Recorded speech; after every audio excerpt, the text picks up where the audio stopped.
I am Dr. Asha Prasad. Thank you so much for joining me today. Today, I want to talk just a little bit with you about increasing your energy. I've been getting this question. I've been getting tons of emails lately about how can I increase my energy? I'm feeling tired. I'm feeling exhausted. I'm feeling worn out. And I think a lot of this has to do with the state of affairs in the world right now.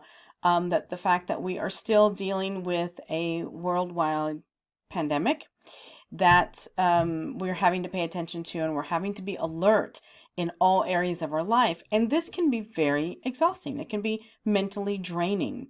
So I just want to talk a little bit with you today about ways that you can increase your energy, that you can work on your energy. Now, we are going into the fall, winter times of the year. Now, granted, in the Northern Hemisphere, that does mean darkness, more cold weather, wet weather, depending on where you live. In the Southern Hemisphere, it's more about the summertime and that kind of thing. But needless to say, we are going into a time frame where there is possibly more lockdowns coming or more restrictions that are coming.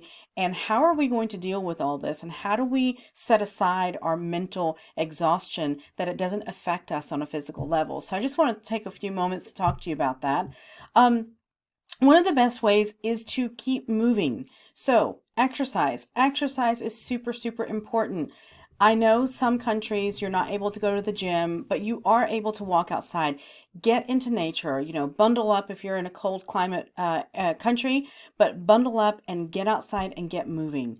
Or if you're not able to go outside, or if the weather's really that bad, exercise at home if you have a treadmill, or you can just walk in place, or you can follow an exercise video or follow a class. Lots of places are doing online classes these days.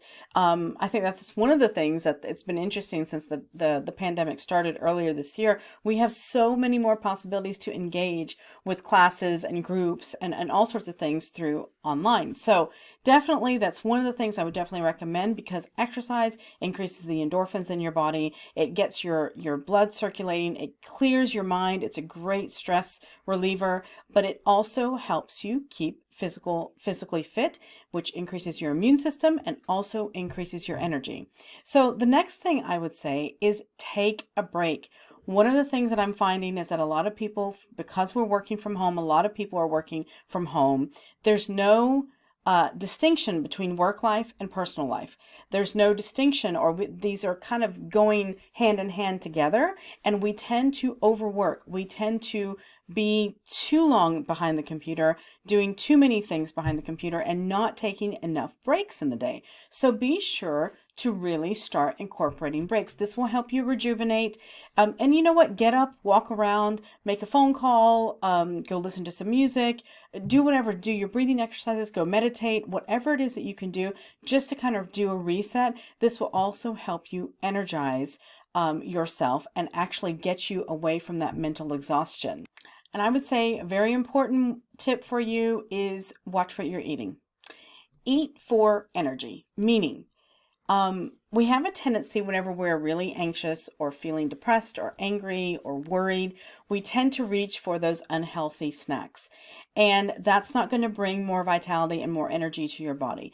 Think about eating for energy, not just for survival, not just to have something fill up your stomach, but eat for energy. Choose your foods wiser. Choose healthy, vibrant, fresh foods, fresh vegetables and fruit, nuts, whatever it is that you can do. Take joy in the cooking process as well. I find that this is really important to nourish yourself and to have some self-care and to nurture. This is going to help you, if you're more conscious about the foods that you're eating and you're consuming, it's going to help you with your energy levels as well. Now, I understand there's so many things in our life, even aside from a pandemic, that interrupt us, that cause a lot of stress, cause a lot of anxiety and worry.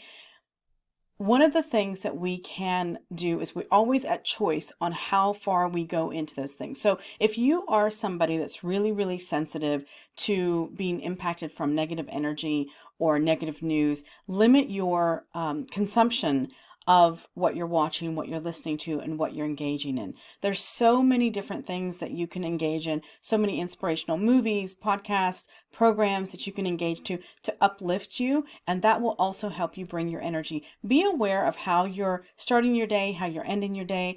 Get into your daily routines and daily practices. If you don't have one, I highly recommend that you acquire one, because this will start to help you manage your stress levels, which in turn help you increase your energy. So thank you so much for joining me today. Until next time.